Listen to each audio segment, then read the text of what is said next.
जैसे ये मेरी डायरी है तो इसमें मैं डेली लिख लेता हूँ रात को सोने से पहले कि मुझे नेक्स्ट डे अपना क्या करना है। जैसे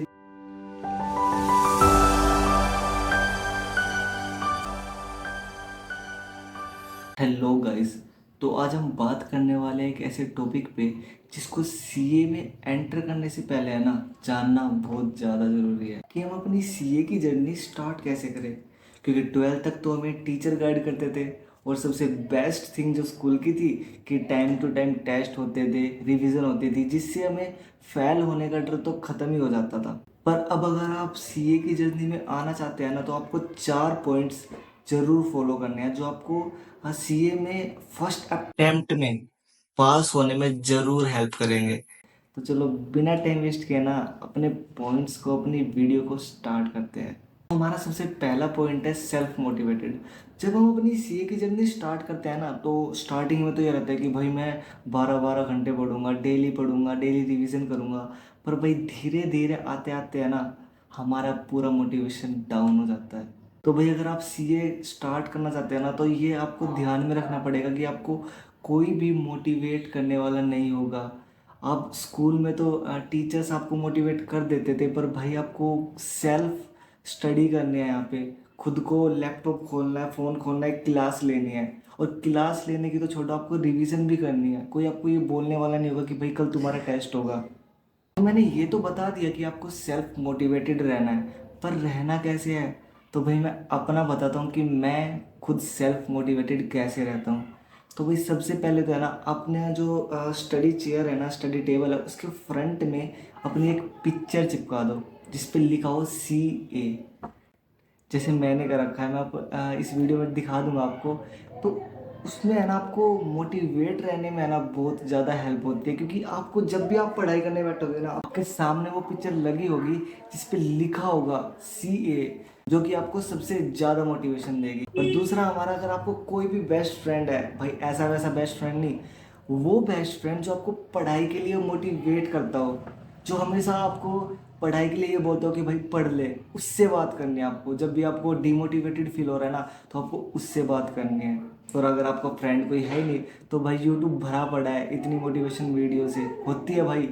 मैंने खुद, क्योंकि मैं इतना बिलीव नहीं करता बेस्ट फ्रेंड वगैरह के मोटिवेशन से, कुछ है दोस्त जो मोटिवेट कर देते हैं, पर मैं हमेशा फ्री टाइम पे है ना अपनी यूट्यूब्स की वीडियोस देखता था, जिससे थोड़े टाइम के लिए तो भाई मोटिवेशन मिलता ही है कि भाई चल बुक तो उठा ले कम से कम। तो ये बात की हमने अपना पहला पॉइंट सेल्फ मोटिवेटेड।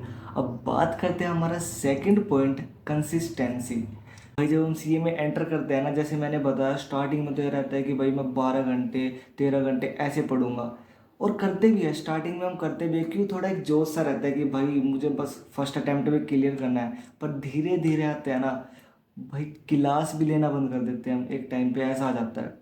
तो वही कंसिस्टेंसी बनानी है कि हमें डेली क्लास लेनी है और उस क्लास को रिवाइज भी करना है। आपको कोई बोलने वाला होगा ही नहीं कि भाई क्लास तो ले ले, क्योंकि टीचर्स क्या करते थे स्कूल में, हाँ भाई क्या कर रहा है। तो भाई मतलब टीचर्स का एक दबाव रहता था कि भाई क्लास तो लेनी है, घर के स्कूल तो भेज ही देते थे ना, और वहाँ पे तो क्लास लेनी पड़ेगी। पर आप घर पे ही हो, मैं स्पेशली ऑनलाइन क्लासेस वालों की बात कर रहा हूँ, ठीक है। पर अगर आप घर पे ही हो तो कोई बोलने वाला नहीं होगा आपको कि क्लास ले ले, रिवाइज कर ले। पेरेंट्स को पता ही नहीं रहता बच्चा क्या कर रहा है, गेम खेल रहा है या फिर क्लास ले रहा है। तो आपको कंसिस्टेंसी बनाए रखनी है। और ये बनानी कैसी है, तो सबसे पहला पॉइंट तो वही कि आपको अपनी टेबल के फ्रंट पे ही पिक्चर चिपका लेनी है अपनी सीए वाली। और दूसरा पॉइंट है कि हमें सोने से पहले है ना डेली अपने गोल को फिक्स कर लेना है कि भाई मुझे नेक्स्ट डे करना क्या है। और आपको वो एक छोटी सी अपनी डायरी वगैरह पे लिख लेना। जैसे देख मैं आपको दिखाता हूँ, जैसे ये मेरी डायरी है तो इसमें मैं डेली लिख लेता हूँ रात को सोने से पहले कि मुझे नेक्स्ट डे अपना क्या करना है। जैसे मैंने लिख रखा 4 सब्जेक्ट जो मेरे हैं उसमें लिख लिया, ये है तो मैं डेली लिखता हूँ। और अगर जो मेरा गोल कंप्लीट होता है ना मैं उसको हाईलाइट कर देता हूँ। जैसे मेरा ये हाईलाइट है तो मैंने एक अपना कंप्लीट कर रखा है, जिससे हमें क्या होता है थोड़ा मोटिवेशन मिलता है। साथ साथ आपको हाईलाइट कर देना भाई ये हो गया ये हो गया, तो उससे मोटिवेशन मिलता है कि भाई मुझे अपना ये नेक्स्ट गोल भी कंप्लीट करना है। और दूसरा हमें हर संडे को एक ब्रेक लेना है भाई। कंसिस्टेंसी बढ़ाने के लिए ना ब्रेक भी बहुत ज़्यादा ज़रूरी है। और ब्रेक भी आपको ये नहीं कि दोस्तों के साथ घूमने चले गए, नहीं, आपको कोई भी एक मोटिवेशनल मूवी डाउनलोड करनी है और उसको देखना है। अगर आप वीकली एक मूवी देखोगे ना जो कि आपको मोटिवेशन देगी, तो भाई आपका बूस्ट बढ़ता चला जाएगा और कंसिस्टेंसी में आपको कोई रुकावट नहीं मिलेगी। अब बात करते हैं हमारा थर्ड पॉइंट, ओवर थिंकिंग। तो जब सीए के एग्ज़ाम्स पास आते हैं ना, तो भाई ओवर थिंकिंग इतनी ज़्यादा बढ़ जाती है कि यार अगर मैं पास नहीं हुआ, अगर मेरे अच्छे नंबर नहीं आए, अच्छा पेपर नहीं गया, तो भाई मैं अपनी फैमिली को क्या जवाब दूंगा। जो फैमिली मेरे को इतना सपोर्ट करती है, सारी फीस टाइम पे सबमिट करती है, मेरा रजिस्ट्रेशन कराती है, तो भाई उसको क्या जवाब दूंगा और अपने आप को क्या जवाब दूंगा कि भाई मेरी जो कमी थी, मेरी पढ़ाई में क्या कमी मैंने रखी। तो भाई ये सारी ओवर थिंकिंग है ना, आना कंपलसरी है एक तरीके से। क्योंकि मैंने जितने भी बच्चों को देखा है ना, सबको ये ओवर थिंकिंग आती है, टीचर्स को भी आई थी। तो भाई इसको फेस करने के लिए आपको रेडी रहना है, क्योंकि ये सबको आती है, चाहे वो टॉपर हो या फिर लूज़र हो, ये सबको आती है।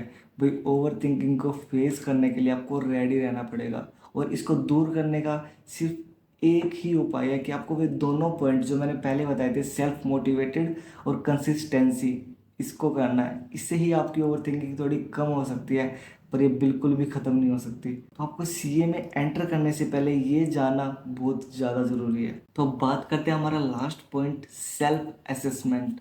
तो भाई ये सेल्फ असेसमेंट होता क्या है? तो भाई टाइम टू टाइम है ना, हमें अपने आप को भी चेक करना पड़ेगा कि हम कहाँ स्टैंड कर रहे हैं। वीकली हमें ये देखना पड़ेगा कि हमने क्या अपने जितने भी डेली गोल्स लिखे थे, क्या मैं वो अचीव कर भी पा रहा हूँ या नहीं, बस क्लासेस ही ले रहा हूँ। और वीकली एक टेस्ट भी लेना बनता है डेली। हमारी जो लो, जैसे हमारा लो है तो उसकी रिटन प्रैक्टिस भी करनी बनती है। तो हमारा सबसे मेन सबसे अच्छा जो सेल्फ असेसमेंट का जो तरीका है ना, वो यही है कि अपने जो डेली गोल्स को लिख रहे हैं ना, उसको हाईलाइटेड करते चलो जो आपके कंप्लीट हो रहे हैं, जिससे आप वीकली अपने ये देख पाओगे कि हमने कितने गोल्स को अपने हाईलाइट किया है। जिससे आपको ये जानने में हेल्प होगा कि भाई मैं कितना अपना थोड़ा और मुझे इम्प्रूवमेंट करनी है। क्योंकि भाई यहाँ कोई नहीं है, मैं अगेन आपको बता रहा हूँ कि यहाँ पे कोई नहीं, कोई टीचर नहीं है आपको चेक करने वाला कि भाई आपको बता सके बेटा तुम्हें ये टॉपिक नहीं आता, ये नहीं आता, तो ये करो। तुम्हें खुद जानना पड़ेगा। वीकली आपको टेस्ट लेने पड़ेंगे, खुद ही बनाना पड़ेगा। कोई भी क्वेश्चन उठाया किसी भी सैम्पल पेपर से और लिखने बैठ गए, ये आपको करना पड़ेगा। तो भाई सीए में एंटर करने से पहले ना आपको ये चारों पॉइंट्स अपनी डायरी में लिख लेने हैं, ताकि आप इन पॉइंट्स को भूल ना जाओ। मैं सच बता रहा हूँ, अगर आपने ये चारों पॉइंट्स फॉलो कर लेना, आपको सीए फर्स्ट अटेम्प्ट में क्लियर करने में भाई कोई नहीं रोक सकता। ये थे हमारे कुछ 4 पॉइंट्स जिसे आपको सीए में एंटर करने से पहले ज़रूर देख लेना है, फॉलो कर लेना है। तो मिलते हैं अपनी नेक्स्ट वीडियो में, तब तक के लिए stay motivated, stay happy, best of luck.